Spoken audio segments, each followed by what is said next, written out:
And let's go even a little further.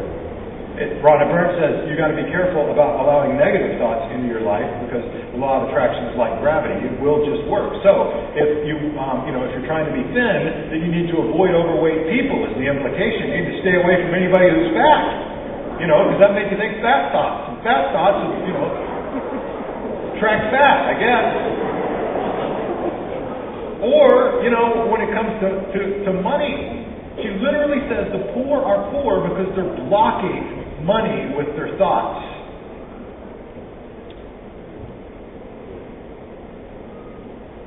Hello? How many of you are blocking money with your thoughts? Yeah, man, that's me. That's the implication. So you're not supposed to be around the poor, to be around you basically want to avoid them because you don't want to think about them, because in thinking about them, it'll evoke thoughts of poverty, which could then impact your life. Let's just play this out. Let's say Martin Luther King Jr. lived by The Secret and took it as religion and poured it into his life. Martin Luther King, if he lived by The Secret, would never have impacted the civil rights movement in America, would never have organized marches, would never have stood up and put his life on the line in speech after speech after speech. Why? Because he was around difficulty and hardship and poverty and jail. He was beaten. He went through all kinds of things, and I'm so glad that he did. Aren't you?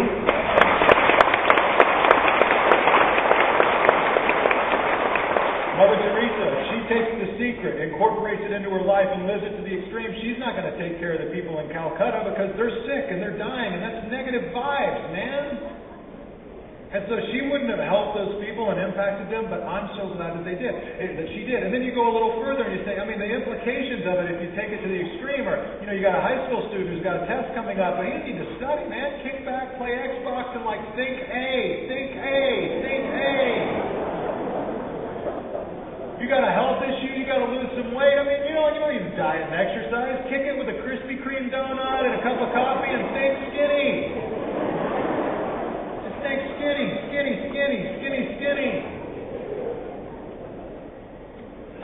Sanjaya on American Idol. He doesn't have to be able to really sing, His whole thing was that he didn't think good vocal long enough before, and it eventually caught up to him. So while some principles with the law of attraction, the Bible would affirm, I believe, at some level, I think it's going from a very different vantage point. And that is this. The Secret is all about what you can get. Its whole point of view, its whole perspective is about what you can get. When you look to the Bible, spiritual transformation is about what you give to God. It's about what you surrender to Him. And in surrendering your life and your mind to Him, God will do a work of transformation in your life. And I want you to understand, those things are very different. In fact, The Secret is often all about money. It talks about wealth and how you can get wealth and achieve wealth. The Bible challenges you to be careful. It challenges you about greed. It talks about, the love of money being the root of all kinds of evil in our world. And so it comes at things from a very different perspective. And I think we've got to be aware of that. But it does talk about the power of your thoughts. Philippians chapter 4, verse 8. Fix your thoughts on what is true and what is honorable and right and pure and lovely and admirable. Think about things that are excellent and worthy of praise. So the Bible does say you can fix your thoughts on good things, and you should. The true, the honorable, the noble, the worthy. Those kind of things will impact your life. Your thoughts do have power in your life. Your attitude does wield tremendous influence in your life. And the Bible would affirm that part of the teaching, for sure. But rather than just focus on what you can get out of life, what would happen if we began to focus on what God calls us to be? We began to devote our mind to who He calls us to be. We began to visualize what is true and think about what is true. Well, what is true? The Bible says God's Word, His revelation is truth. And so you begin to learn the Bible. You learn His teaching. You begin to understand what God's saying. And you begin to work that into your life in a significant way. What would happen if those of you that walk around with this tremendous sense of guilt and pain and regret from decisions that you've made and choices that you've engaged in that have wrought havoc in your life, what would happen if you began to re-visualize yourself as who the Bible Bible says you are when you become a follower of Christ. Somebody who's forgiven, somebody who's loved by God, somebody, who the past is now behind and they can move forward and embrace a new future that God has for you. The Bible says all of that is true because of who God is. What would happen if we began to embrace that in our lives and allow God to change us by devoting our minds to Him? Here's another principle for spiritual growth and devotion. Devote your body to God. Devote your body to God.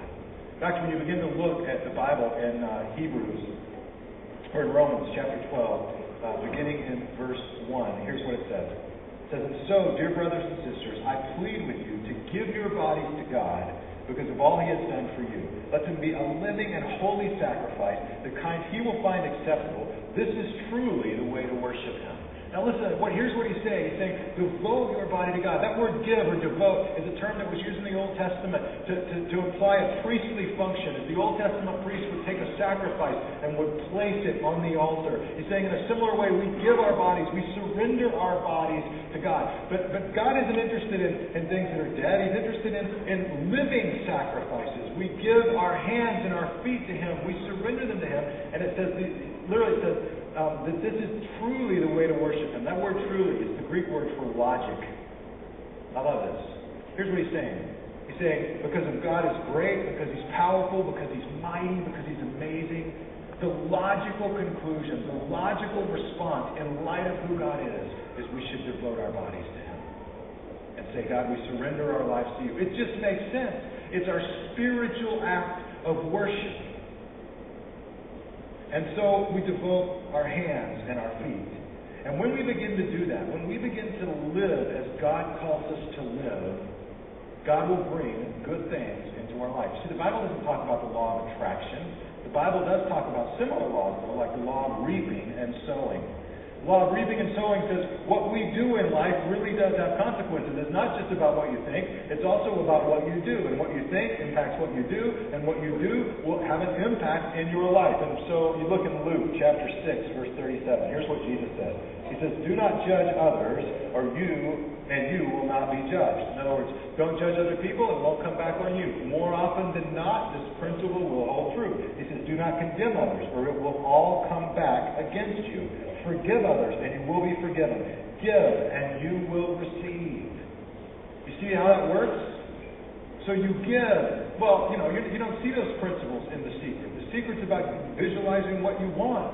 The Bible's about surrendering and giving what you have to God, and then God will fulfill the desires of your heart. He'll bring it back in a different way, in the way that's best for you. And it may be that money is the least thing that you need. You may think you need it, but it may be the very thing that could bring destruction and pain and havoc into your life. And God has our best interests at heart. So you devote your body to Him. What would happen, those of you who are here, who are school teachers, and you're such an important part of the fabric of our society, what would happen if every morning you got up and you just began to think about your career differently? You're the hands and feet of God to people who may never read the Bible, who may never be in a relationship with God. God can use you in the most practical way. And I'm not suggesting that you go in and that you break the Bible open in the public school system. In fact, I would suggest you don't. You'll lose your job quick. But you know what you can do is you can just live out of that foundation and those values and love kids one at a time, no matter what race or religion or background they're from.